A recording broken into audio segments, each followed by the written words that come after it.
नीता अपने कॉलेज की परीक्षा होने के बाद अपने गांव जाना चाहती थी, लेकिन उसके गांव जाने के लिए केवल एक ही ट्रेन थी। इसलिए उसने 2 महीने पहले ही टिकट के लिए आवेदन दे दिया था, लेकिन उसके टिकट का स्टेटस अभी तक वेटिंग लिस्ट ही था। अगले दिन उसका सफर शुरू होने वाला था, जिसके लिए उसने कुछ खाने पीने की सामग्री और रास्ते में पढ़ने के लिए एक नॉवल खरीदा, जिसका नाम था ट्रेन का भूत। दरअसल नीता को भूतिया कहानी पढ़ने में बड़ी दिलचस्पी थी। वह अक्सर इसी तरह की बातें किया करती थी, इसलिए ज्यादातर विद्यार्थी नीता से बात करना पसंद नहीं करते थे। नीता को भी अकेले रहना पसंद था, इसलिए किसी के बात करने न करने से उसे कोई खास फर्क नहीं पड़ता था। दूसरे दिन नीता रेलवे स्टेशन पहुंच जाती है, लेकिन अभी तक उसकी वेटिंग लिस्ट क्लियर नहीं हुई होती है। नीता सीट न मिलने से परेशान होती है। वह सीट के इंतजाम के लिए टिकट चेकर की तलाश कर रही होती है। काफी देर इंतजार करने के बाद जब कोई नहीं आता तो नीता किसी की भी सीट में बैठ जाती है और अपना नॉवल निकालकर पढ़ने लगती है। ट्रेन में यात्रियों का आवागमन चलता रहता है, लेकिन नीता भूतिया किताब में पूरी तरीके से खो चुकी होती है। किताब पढ़ते पढ़ते नीता को 2 घंटे गुजर जाते हैं। तभी ट्रेन में टिकट चेकर आता है और वह नीता से उसकी टिकट मांगता है। नीता अपनी टिकट दे देती है, लेकिन नीता का टिकट वेटिंग लिस्ट होता है। ये देखकर टिकट चेकर नीता से कहता है, क्या तुम सारी रात ऐसे ही बैठे बैठे सफर करोगे? तभी नीता कहती है, नहीं सर, 23 नंबर का बर्थ खाली होने वाला है और सुबह तक उसमें कोई नहीं आएगा। मैं उसी बर्थ में ही सो जाऊंगी। नीता की बात सुनकर टिकट चेकर को ताज्जुब होता है, क्योंकि यह जानकारी तो गुप्त है। फिर नीता को ये बात कैसे पता चली कि वह सीट खाली होने वाली है? टिकट चेकर सोच में ही पड़ा होता है कि अचानक नीता कहती है, सिर्फ 1200 रुपए के लिए किसी की जान लेना अच्छी बात नहीं है सर।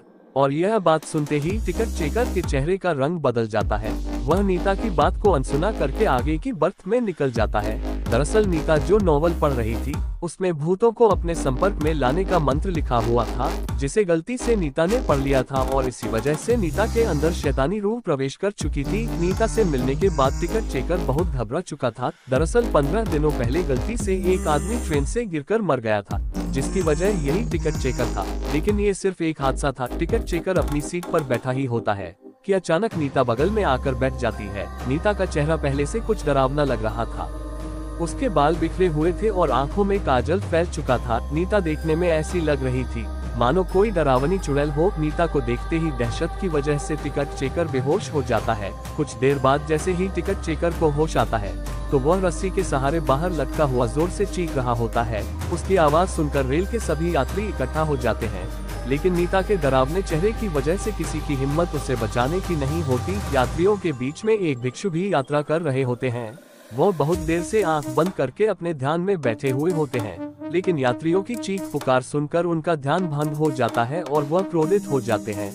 लेकिन जैसे ही उनकी नजर बाहर लटके हुए टिकट चेकर पर पड़ती है, तो वह अपनी जगह से खड़े होकर नीता के पास पहुंचते हैं और ऊंचे स्वर में कहते हैं, तुम उसे छोड़ दो, तुम्हारे साथ न्याय होगा। उनके कई बार बोलने पर भी जब नीता ऐसे ही खड़ी रहती है, तो भिक्षु आंख बंद करके खड़े हो जाते हैं और कुछ ही देर में उन्हें पता लगता है कि जब तक नीता के हाथ में ये नॉवल है, तब तक भूतिया साया उसके ऊपर से नहीं हटेगा।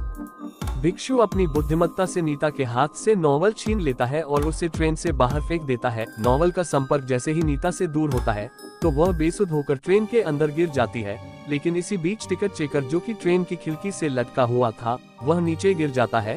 इत्तेफाक से उसकी जान बच जाती है, लेकिन उसे जबरदस्त शारीरिक क्षति पहुंचती है। भिक्षु नीता को अपने काबू में करते हुए रेल से नीचे उतार लेते हैं और उसे उपचार हेतु अस्पताल पहुंचा देते हैं। रेल पुलिस की टीम टिकट चेकर को मौके पर जाकर इलाज मुहैया करवाती है। वह भूतिया नॉवल इंतजार कर रहा है अपने अगले शिकार का, और इसी के साथ रेल की भूतिया दास्तान कहानी समाप्त हो जाती है।